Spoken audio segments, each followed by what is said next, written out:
Okay, screen one. That's what happened. There we go. Okay. Sure, we'll see. Works. Okay, good morning, everybody. My name is John Bickar. I'm a senior web developer and DevOps lead with Stanford Web Services. We are a design and development shop within Stanford University, so we work with clients, departments, centers, institutes throughout the university. We build public-facing websites. We've been around since 2011. I've been with the team that long. I've been doing Drupal since 2007. I think my 10-year anniversary of my account on D.O is coming up sometime soon here in the next couple of months. So we got into Behat really big in about 2014, so we've been using it about 2.5 years. And I went to see a couple sessions at DrupalCon Austin about it and just really decided, like, hey, we need to bet big on this. So we've been using it for a couple of years, and our use has matured, and our conversations around the philosophy and everything have really matured. And so this is some of the things that we've learned in doing it. But before I talk about Behat, I'm going to talk about water, because I'm a total water geek, and I love the fact that you guys were fascinated with the Oroville Dam thing. So I grew up in Ohio, took water for granted. It just existed, right? There's lakes, there's streams, there's water, there's snow, there's all kinds of water. But I moved out west about 18 years ago. First I was in Colorado, and now for the last 10 years in California. And water is like this thing. It's not only a natural resource, but it's like it's a political thing. It's a social thing. It's whiskey's for drinking, water's for fighting, all of that. So this is Hetch Hetchy Reservoir in Yosemite. This is where the drinking water comes from for San Francisco, San Mateo, Santa Clara counties. Millions of people. Very controversial when it was built. Still controversial to this day. No surprise then that I'd be drawn to a CMS whose motto is community plumbing. This is San Francisco Creek. This is a small creek that runs from the Santa Cruz Mountains into the San Francisco Bay. Hundreds of thousands, if not millions of people cross this creek every day, and they don't realize it. If you ride the Caltrain between Menlo Park and Palo Alto, you cross this creek. If you drive on 101 and you know where that construction zone has been going on for, 10 years now, that goes over San Francisco Creek. Forms the border between San Mateo and Santa Clara counties. Forms the border between Menlo Park and Palo Alto. It separates the haves from the have-mores. Tiny little creek that a lot of people don't really even know exists. This is it in flood stage in 2012. It was almost this high earlier this winter. Fascinating, this creek can get so high because most of the year, actually half of the year, it's like this. It's completely dry. So June through November, this creek is completely dry. It's fascinating. Like I said, I cross it every day going to and from work, and just seeing it through the seasons, the way that it changes is just a testament to how kind of strange this entire water is in the West. Creeks never went dry in Ohio when I grew up. But I'm not only going to talk about water, I'm going to talk about Behat, and I'm going to talk about supporting Drupal. So since 2011, Stanford Web Services has been supporting, we built and maintain a software as a service Drupal hosting platform called Stanford Sites. Currently it has about 2,500 websites on it. We get across all of the sites, we get about 6 million hits a day. Over the course of 6 months last year, I pulled these numbers together for a different presentation, but over the course of 6 months last year, when we were pushing updates, we push updates across the entire service, Drupal core, contrib, themes, custom modules, etc. So we pushed code to 90 modules, themes, and libraries. We touched over 9 million files, and we modified, changed, or deleted almost 1 billion lines of code. So you can't push updates like that without testing. And so we did test. When we were early on, we tested manually. We would test our updates. So we were talking earlier about the Oroville Dam. This is the spillway for the Oroville Dam. As you can see, structural integrity has somewhat been compromised in the spillway for the Oroville Dam. That's what it used to look like. Yeah, it's actually a lot worse. Exactly. So the last time this dam was inspected, does anybody not know this story of the Oroville Dam crisis? Okay. The last time it was inspected was actually in 2015, in the summer of 2015, but it was inspected from some distance. That's what the article that I read said. So literally you had people with binoculars looking and being like, yeah, it looks like a spillway to me. Nobody actually went up onto the spillway to look and see if there were any cracks in the concrete. And that was kind of the way that we used to do our testing for updates prior to using Behat. You know, we would just look and be like, hey, it looks like a website to me. Good to go. So we realized that that was not sustainable. We couldn't just do linky clicky around a couple websites and be like, hey, it's good. So we started digging deep into Behat, and almost within a couple months after we started using it, Drupal hit, and that was when it really showed its value. We were able to test the update to Drupal core and deploy it across all of the websites, about 1,400 websites, within 9 hours after it was released. And so after that point, we were like, we're sold. We're making a heavy investment in Behat. So how many people here don't know what Behat is? Okay. Behat is a suite of tools, and I'll show a demo. It's a set of tools to do behavior-driven testing. So it actually mimics the actions that a user would take in the browser, but it's scriptable and it's writable in human-readable language. How many people here use Behat? Okay. How many people here consider themselves very expert or facile in Behat? Okay, I'm going to go over there, and you're going to come up here and finish the rest of it. No, I mean, I'm glad you're here because you guys are using it, and I'm sure that you guys are having. This is Sean DeArmond from UC Davis, for those of you who don't know. You guys are probably having the same conversations that we're having about it's an iterative process, and we use it and we test, and then we use it again, and we're like, oh, doing it that way doesn't make sense, and so let's try this and let's build a philosophy around it. So I'm going to talk about kind of some of the lessons that I've learned, that we've learned as a team. So we have 17 people on our team. We've got interns writing Behat tests. We've got everyone from our site builders to our developers to front-end people. Everybody writes Behat tests and everybody uses it. We have almost 400 feature files, including over 1,200 scenarios. So we use it a lot. We do, and I'm going to have a link to that. Yeah, I'm going to put the slides. So I'm recording all of this. I'm going to put the slides, the recording, all the links and everything up on the node, the session node. How many features? We have 400 feature files and almost over 1,200 repos. So I'm going to do a live demo. First, I'm going to go through 3 scenarios that we use.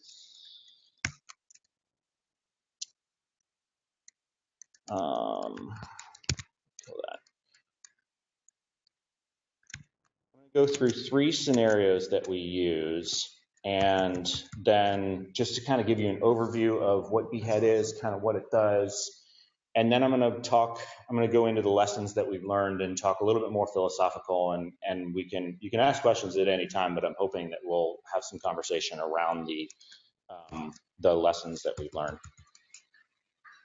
So let me make sure that I have everything. Okay.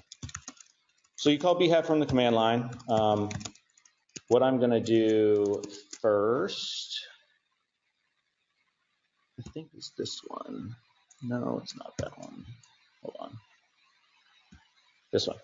Okay. So the first one is a test for this module, Drupal contributor module called block title link. Block title link is very simple. You build a block, you enable it, you build a block, you have the title, and then it gives you an extra field for a URL. You put the link in, so then you click on the title of the block and you go to the URL. That's not something that, like, really honestly, that you want people to be manually testing every time you do an update, because that's like really a waste of time and money. So excellent candidate for Behat.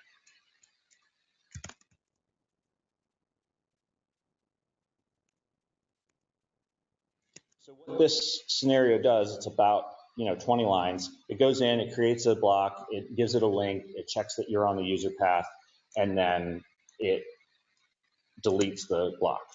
So it cleans up after itself. Live demo, please work. Okay, and as this is using the @JavaScript tag. So this is actually going to fire up a live browser here in a moment.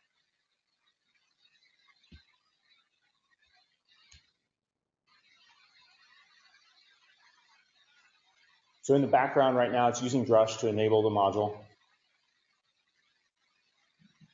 It's going to go in and create a user. It's going to log in as that administrative user. It's going to create a block.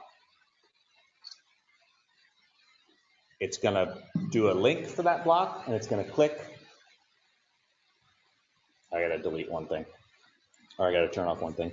So it did all of that. What it did was it created a block. It created a link for the title. It went to the user. The link went to the user page. It verified that it was on the user page, and then it deleted its block.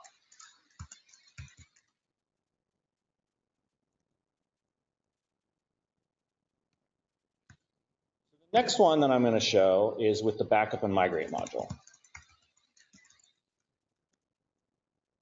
And what that one is, oh, this is the wrong one.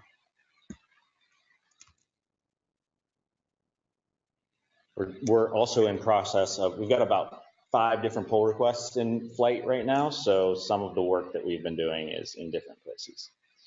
But this one goes in, it makes a node of type article, it attaches an image, it checks whether or not that image exists and that the path exists.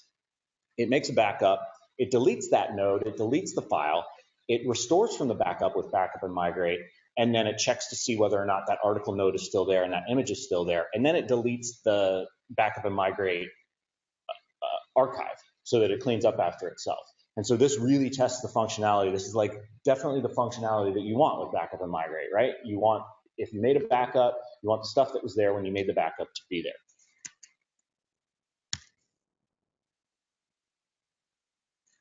So this is also using that JavaScript tag.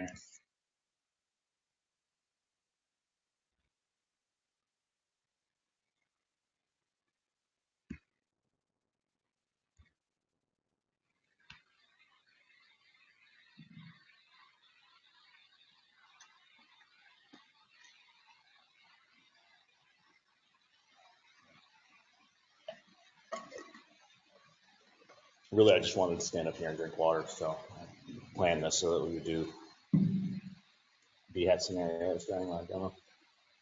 So it logs in as a user with the administrator role.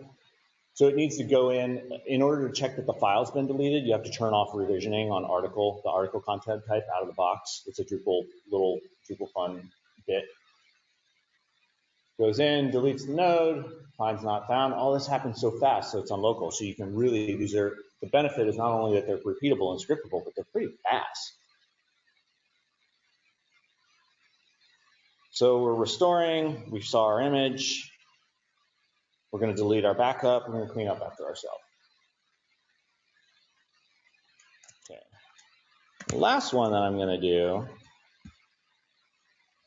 is connecting to an external service that we have at Stanford that pulls data from profiles service, pulls data from an API. And this is a demo. I couldn't figure out how to do this, how to show this and not show the actual password in public and have it on a record. So this is actually going to fail. But you can see the scenario here, it's actually encrypted with a tool called getcrypt.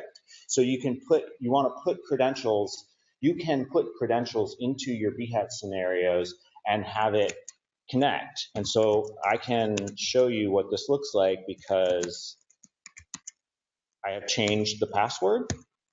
So it's called getcrypt, and I'll put links to that in the session note as well.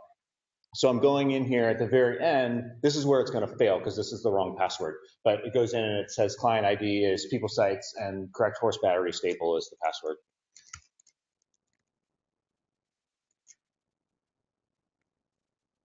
But it'll show you how it is doing all the other things.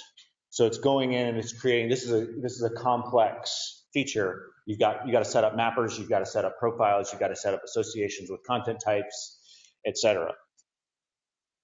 And it does all of this, and it does it.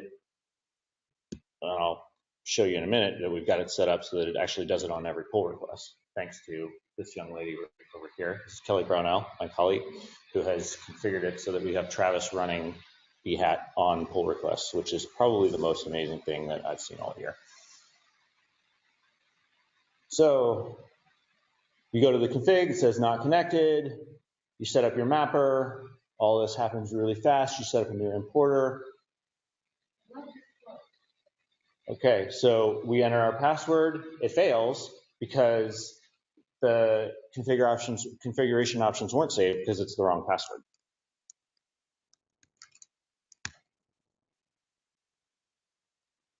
Okay, so what lessons have we learned as we've gone through this? So number one, clean up after yourself.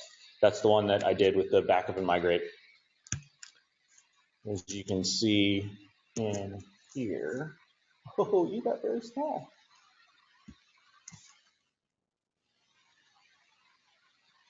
And so that's what this is right here. This is clean up everything.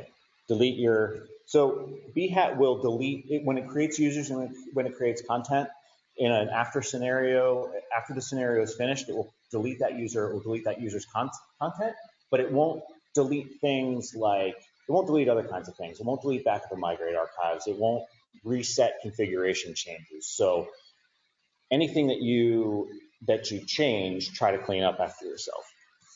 And all of these links that map to these lessons, I'll put in the notes as well. So there's at least there are three different ways to test with Behat. There's the complete black box driver, which doesn't require any authentication. You can test it against whatever, Wikipedia, whitehouse.gov. You can just test the content is there. Then there's the API or Drupal driver, where you're actually able to create users of different roles. You've got different ways that you can interact with Drupal in the Drupal API, but you're using a headless browser called Goot.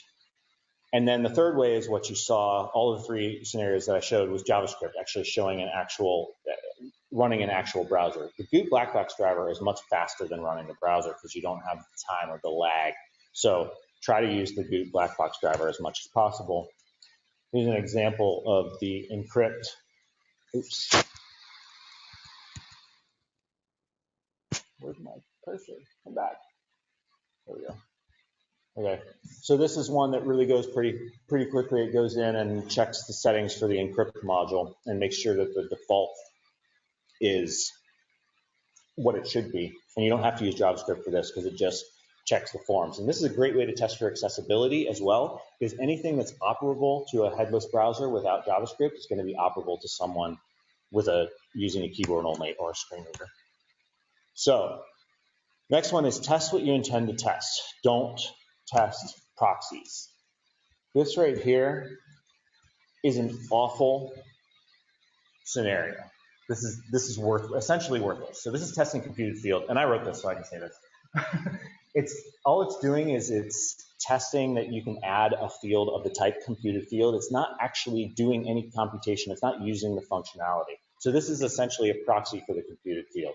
This is, past John wrote this, and he kind of sucked. So only test for seeded content. Don't assume that stuff will be there. If you need content to test, create that content. So this one is the backup and migrate one that I showed. This is the article node that I created. This is the image that I uploaded, etc. It takes a little bit more time to do this, but it's much more dependable. We wrote our own step definition called anti-wait n seconds, and you just pass a integer in to n. Great for troubleshooting. It's a terrible hack to leave in your actual final scenarios. So there are two other better step definitions to use. There's one called anti-wait for Ajax to finish, which is actually quite sophisticated. It doesn't just check for Ajax, it checks for a number of other things. And then there's anti-wait for the batch job to finish. So the batch job you saw in the CapEx one, whenever you see that scroll bar for feeds or for whatever else that you're running with the batch API, it's actually checking for that. Behat will check for, and Selenium will check for the existence of that periodically, and then move on to the next step once it's done. That would be this one right here. This is a link to our anti-wait n seconds. So great for debugging, not so great for, because Behat moves so fast when the browser's open, having this step as a debugger really helps, because you're like, oh, I want to see what it's doing before it closes down the browser and pukes. When you find a bug, write a feature for it. We wish that we could know all the bugs in advance, but we don't. But when you do find a bug, write a feature for it. So this is one we found with the views bulk operations module. If the type of view that you were using was on node revisions, but you were actually pulling in nodes, there was this weird offset where it would pull in revision IDs rather than node IDs. So you would select a bunch of nodes to be deleted, and a completely different set of nodes would be deleted. That was fun times. So that's what this is. Authenticate to external services. So if you use git crypt, so for a while we had a bad test for, CapEx that an update to the encrypt module broke. And then we had a bad test for Mollum because I didn't want to leave our passwords in plain text because this repo is public. So if you got a private repo, that probably doesn't matter as much. But actually authenticate to external services so that you can know if some underlying dependency breaks. And that's this one. This is an example of what a public repo, a file in a public repo that's encrypted with git crypt shows as a binary encrypted file in GitHub. Ensure that your scenarios pass in all environments. Sometimes things will pass on a remote server, on a live server, but they'll fail on local because local's just too fast and it reloads. So you might have to do a little wait for Ajax to finish, or you might have to so like if you're opening a field set, that's an example that it will just open too fast and Behat will be like, I can't find that element. So here's an example of that.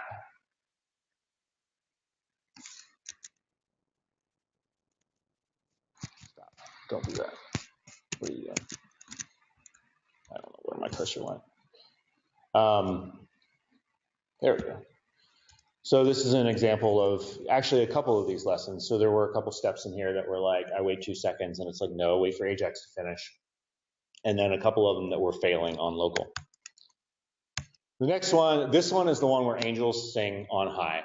Run your tests on pull requests. There's a service called Travis CI. I can't get into too much detail about that right now, but if you integrate your Behat tests with Travis and configure Travis, then you can do this. See right here that this is a pull request and all checks have passed. And this is actually going in and building a Drupal site from our various products and running all of our scenarios. This took a lot of work to get to happen. Thanks to Kelly, honestly. I didn't do any of this work. I kind of don't do anything but watch cat videos, but Kelly did a lot of work to make this happen. And this is really, this just got working, and this is really going to fundamentally transform our practice. Another plug, maybe you say this, there's another service called Provo CI, which its entire thing is all entirely based on requests. And so they support GitHub and Bitbucket. We use Bitbucket, which is why we use Travis. Gotcha. But Provo CI does a similar thing. Yeah. Provo CI is actually open source, so you can take it, if you needed to run it locally or run it on your own servers, they have that source code there. Yeah. So. Kelly, do you want to talk about our little journey from Provo to Travis? She doesn't like being put on the spot. Irene, did you have a question?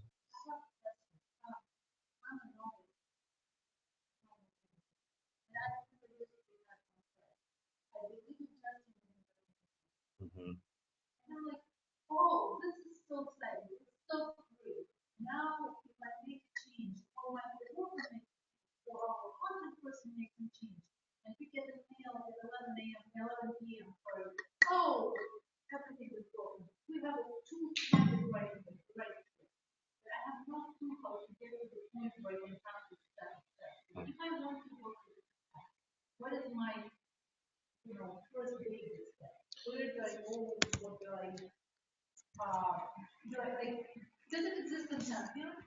Because these days Pantheon is like, oh, I just set it up. Yeah, I don't know, that's a good question. You can't have it run on Pantheon, but the triggers aren't the same. Like you wouldn't be able to get it to run on, say, pull requests because your pull requests aren't done in Pantheon. Right. So, but you can use the Pantheon Quicksilver to trigger the event to happen. Say anytime you pull in code from your upstream, you can have it run.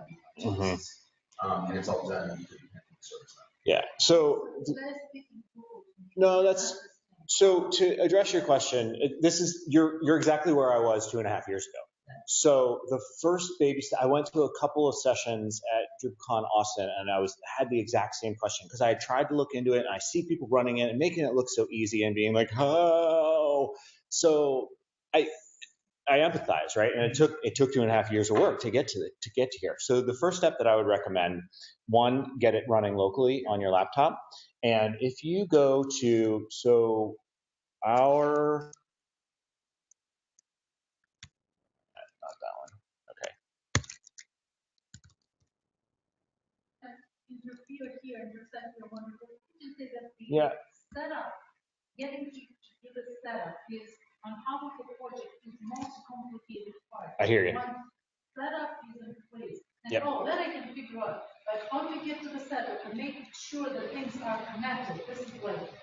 So if you want to use, so this repo that we have, it's publicly available, but it's essentially an internal tool. So it's not going to make it's not meant to be generalizable. But if you just want to get started, this right here, this step, clone this repo, and then change directory into the repo and run composer install. And then you will have Behat in the directory bin Behat. And you can just run linky clicky bin Behat and then go from there. I need to have components set up. Because if I'm working in Drupal 7, I don't have components, I don't know with that. Yeah. The components that I need to work with, one would be components, would be components. And also, there are pretty good docs online for how to get started using Behat, like how to install it locally, all that, and I'll put that in the session notes as well. You don't need to convert your whole Drupal 7 site to deal with Composer. No, you just have it. Deal with Behat stuff in Composer as a subsection. Yeah. Or if you put it in a separate repo like this, that's an interesting. I never thought of doing that. We have ours actually just part of the code base of the system itself, not as a separate. And that's one of the final lessons learned. Is that right? Yeah. Teaching you. No. You have already learned. I don't need to teach you. Oh, you say. Yeah. Yeah. Okay. So Arena, I'll put some getting started links in the session notes.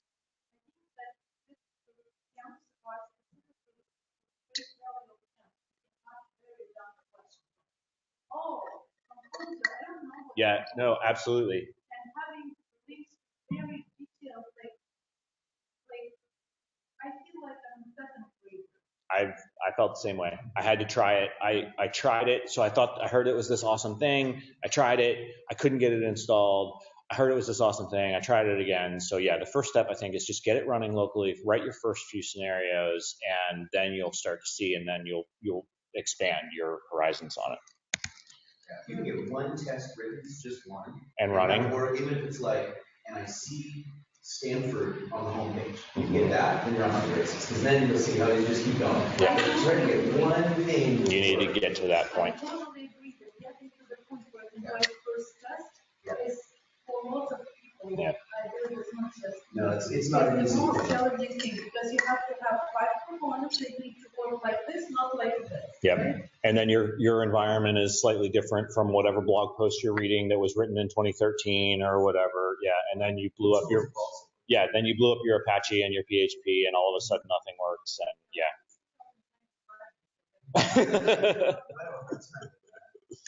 So the next one that I would say is focus on value. So this goes back to the stupid one for computed field that I wrote. Try to really identify the things that really matter. And let's see, where did I go? This one. Yeah, this one. So this is a pull request that we actually have in flight, and we actually have broken these out into high value and low value. And you can see that this was just 2 days ago. So Kelly and I sat there with how to print out of all the Behat features that we had. And this is just one subset of all the features and scenarios that we have. But we went through and we flagged the ones that were high value because we were running a lot of tests and it was taking 2 hours. But a lot of them weren't really that valuable. So you dive into it and you're like, write Behat tests for all the things. And then by the time you know it, it takes you 3 hours to run Behat and you never get a pull request merged because something dies. So focus on value. Why did you break it up into 2 folders rather than using tags? This was faster. Okay. Yeah. Probably makes as much sense to use tags. And then the last lesson, which I think Sean was alluding to, is don't put all of your tests into one giant repo called linky clicky.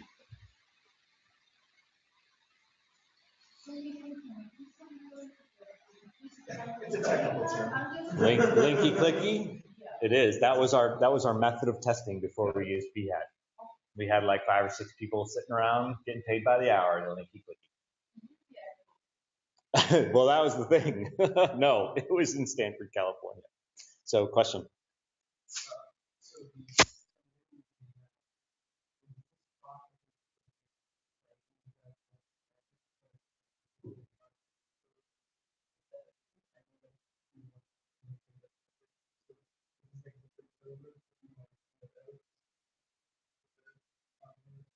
Yeah, so Behat is its own executable. It does make sense, although we haven't done this, and maybe Sean, you can talk to this a little bit more. Yeah, I think for Drupal 8, we're going to be putting our actual test scenarios in the module directory so that they can be run, so that they travel with the module and that they also get upgraded when they get versioned along with the module. But Behat itself you can either run it locally on your laptop, or you can run it in the cloud, or you can run it on a server that Jenkins can fire off, or whatever else, or Travis. So we don't do that because, as far as I know, Behat won't go and explore all the module files for all your features. That's what we have been. So that's the problem with that. But we're building a distro, so we put it into a profile folder.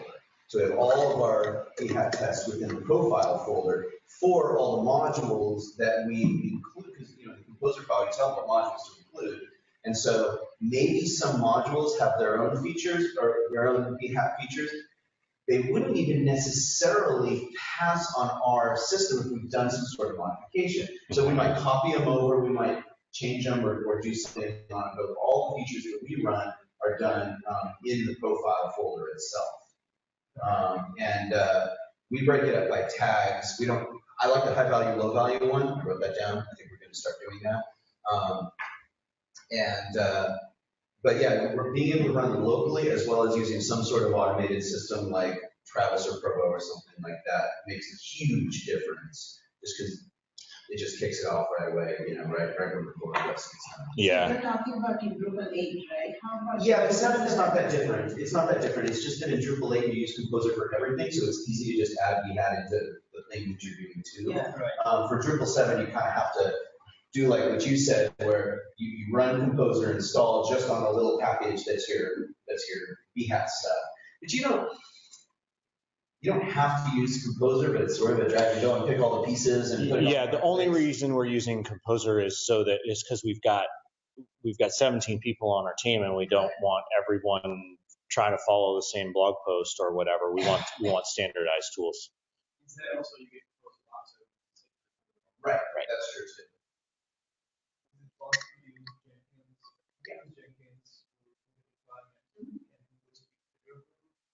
Yeah. So Jenkins is just another tool like Travis or Provo. You have to wire it all up yourself. But yeah, you can use Jenkins to do test that's done pretty common. And I've heard about simple test. We never use either of this. Is there a way to compare? Simple test is sort of going away. Okay. It's being used it was used heavily in Drupal 7 and 6. But in Drupal 8, because of all the object-oriented stuff, they're starting to do more PHP unit tests. Sure. John would ask you about doing PHP unit testing on that. And then, so they're trying to move more towards PHP unit tests, but there's still a ton of simple tests. The simple tests are okay for a module, but I would use Behat and PHP unit tests that you're doing yourself, and not the simple tests. They're kind of a slightly different use case. Yeah. PHP or simple tests in PHP unit is more for testing the code, and Behat is for testing interactions with the website. Simple tests, you test the interactions as well. It's sort of maybe not quite. I haven't used it as much. Yeah, you do. It's more like Behat, I think, than it is than PHP unit. Oh, okay. PHP unit is like looking at an object and seeing that the method provides the same value given every input to the object. Mm-hmm. So that's really deep, but PHP unit is wicked fast. Mm-hmm. And Behat's slow, actually. Okay, here's another thing. Use PHP 7. We were able to speed up our Behat tests by about half as much time, just Wow. using PHP 7 instead. Yeah. So much so that Provo CI doesn't come with PHP 7, but I ran the additional steps to just like recompile PHP just to run with PHP 7 instead, and even with the increased time to do all that work, we still decreased the time by about half. Wow. So PHP 7 makes a huge difference for running Behat tests. Awesome. And we were running the scripts remotely from a server that we don't have access to the production servers. And generally, this watches we have. The browsers are opening up, they're running their own tests. Right, but you're not doing this on production servers. You know, No. test rate on. Well, the only thing that you would do, we separate things out into just, well, we have a set of different tags and suites, but we will do some very light interaction, completely non-destructive, what we label as with the tag safe. And we have long ongoing discussions about this, is what's destructive, what's dev, what's deploy, what's safe, what's live. And the only ones we'll run on production are the ones that that are safe. So checking that a header's here, checking that a form, checking that a search form can be filled out, things like that.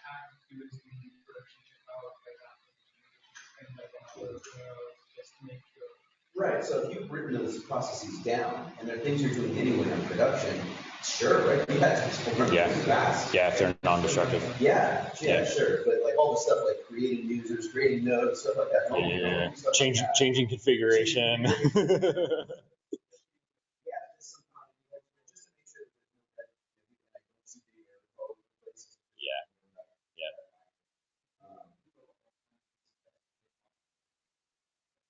That's a good idea.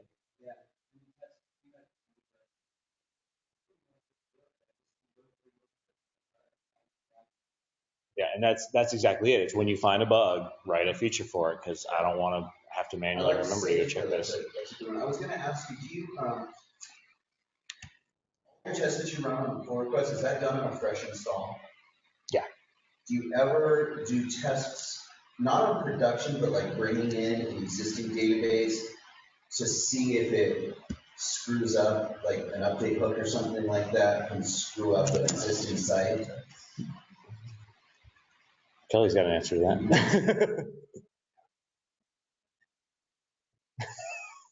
Well, I would love to be able to do that. You can automate, like using Python, you can automate the download of the database, and then there's this great module called portable name. It lets you, like, you don't have to download the whole files directory, it just uses the original files. What's that? Oh, yeah, stage file proxy. Yeah. Who names these things? Yeah. If you use stage file proxy, then it will look at the original site and just grab the images for display. So you can download and only on request. So it's awesome. So the discussion or the documentation of our suites and everything, and the safe and the life cycle, this is a very, I don't know, I'd say sophisticated, but it's a very complex treatment of kind of how we use this. And this is in our repo. It's just a README file. It's called Using Linky Clicky. And it talks about safe and the safe, the things that we do on live, the different life cycles, what we do on dev, what we do on deployment, what we do in production, what we do on live, and the different tags and suites. So this is written by Carol on our team. So if you were to set up from the ground up, and you have several sites, it's taken 2.5 years, but go on the side with moderate level of complexity. How much time do you need for someone who's just well, it is definitely time consuming. Yeah. It pays off. It pays for itself. Sure. But you want to focus on, I would start by focusing on the most high value things, like things that have broken in the past or whatever, when you push from dev to stage, or maybe just test for. So one of the things that we first did, talking about live tests, was we would just do tests for content on live sites, because that's really non-destructive. Problem with that is the content changes and then your tests break and you're like, did my test fail because like this carousel slide is different or whatever? So if you can find some things that are really lightweight, or like you were talking earlier, if you actually have manual steps that you're doing right now, put those in, and then you'll start to kind of develop your own ethos around how you use it. because you'll be like, okay, this is, this works great. Oh, we really need to test for this thing, and pushing from dev to stage, or we're going to upgrade these 5 things on dev. We need to test like that these 5 functionalities are working. If you're only working on one site, it doesn't make much sense to write Behat tests on fresh install. You're never going to be there again. Right. So in that case, you do want to do the thing where you're grabbing a database, ideally a fresh database every time from live or a recent backup or something like that, loading it in using stage file proxy and running your Behat test on that. And then if things break, you're like, okay, well, now we know that something isn't working and you're not doing something destructive on the main site. Then you don't need to do anything on the main site, except, like you said, maybe after deployment. Sure. There's a couple things you might want just to poke around and make sure things are okay as a last test. But in that case, you almost certainly want to download the database every time and load that up to test on. And do the tags be able to pass as parameters for predictions? Yep. Yeah. And you can build suites that have specific tags and that exclude other tags as well. And so one of the things to point out is that the tests and scenarios that I've shown here are just a subset of the ones that my whole team use. So I largely focus on infrastructure and operations. So pushing updates to not only production sites, but pushing updates that form the basis of the self-service of new installs. So I largely focus on things that tests that work on new installs, but we've got whole suites of tests for products that we build, and then whole suites of tests for actually websites. So there's like your infrastructure, there's your products, there's your websites, but you can really adapt it to whatever use case that you need it to. I mean, suite of features from one side hundreds of sites, but the content is different. If you build scripts for one site, would you be able to easily repurpose them? It depends on the tests. So we have that problem right now. We're building a distro, and I imagine that's the same for you. Is that if you was to actually go and grab some random site and load it in there, half of your tests might fail. Yeah. And so we're trying to figure. That's why I'm asking this. We're trying to figure out the best way of doing it. What we've sort of come up with is we'll create a tag called core or generic or something like that. And we'll go through all of our Behat tests and find the ones that aren't supposed to change. And those are the ones that we'll run on every site that comes through, just so we don't get a sea of red every time. Yeah. But yeah, you specify which tags you want to run for each role. But on a fresh site, yeah, run all of them because it's a brand new site.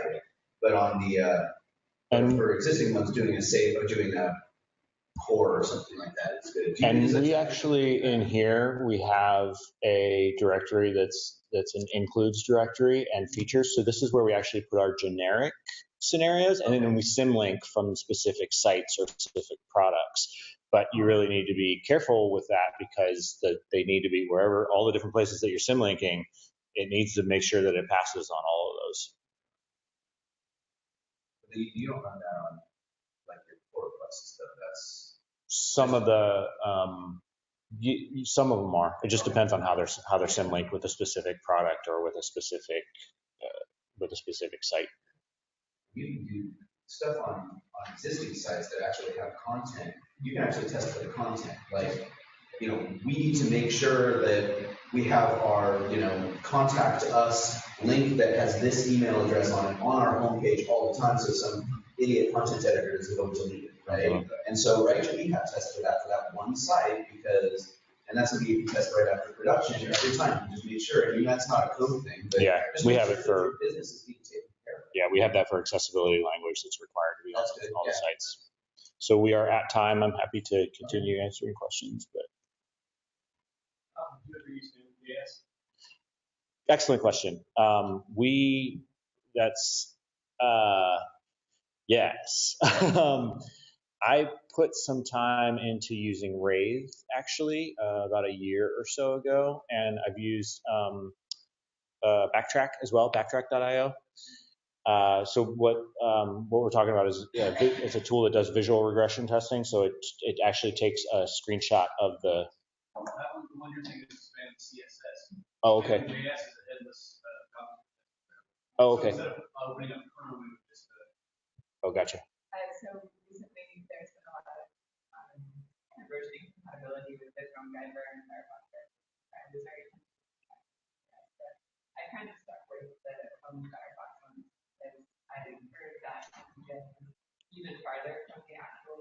Yeah. So I think you're suffering through the compatibility with the effort. That's what happened to me too. So, but it's really fast. So if you can get, if you find some of your tests work with MJS and you don't really need to have a browser. It would be a good. It's interesting because it could be a good kind of middle ground between the Goot and the JavaScript one, because the JavaScript ones are really slow. And I have it working on Travis. Nice. The other question I had was, when you guys have a pull request, do all the tests run, or can you say, hey, I have a pull request, and then pick certain directories and tags? It's based on a configuration file, so you have to. It's if your pull request changes that configuration file, that's how you can choose. But you can't just go in there and say on this pull request I only want A, C, and D to run. Does your config file say like if you change something this folder?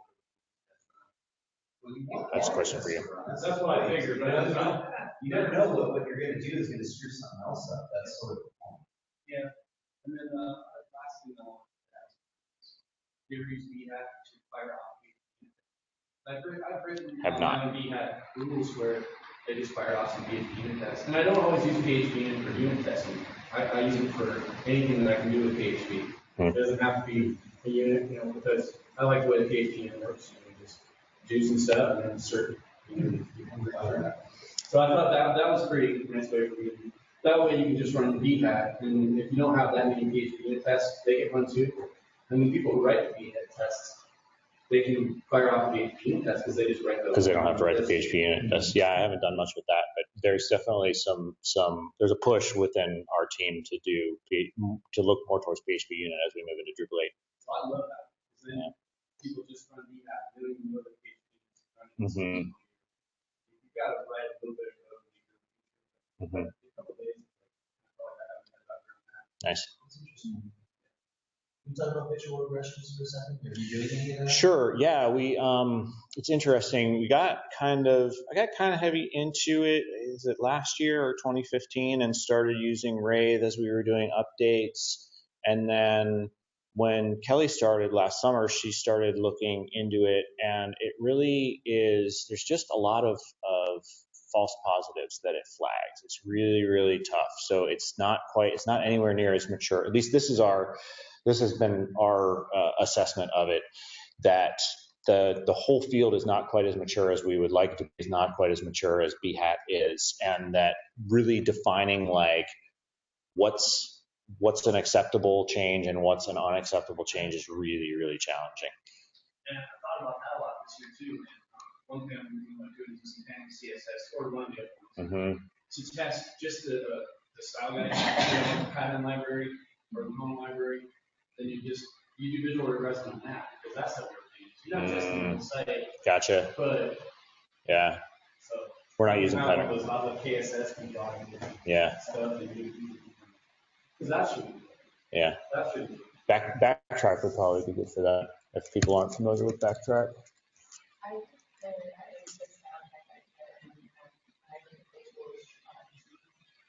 Shoot, yes. Because they have some different types of ways to create more. Yeah, that's like when you really advanced in trying to do shoe stuff. I haven't looked at that for a year, but I was like, yeah, I glanced at it, but didn't get too deep into it. All right. Nobody has any other questions? It's lunchtime. Oh, lunch. Thanks, everybody.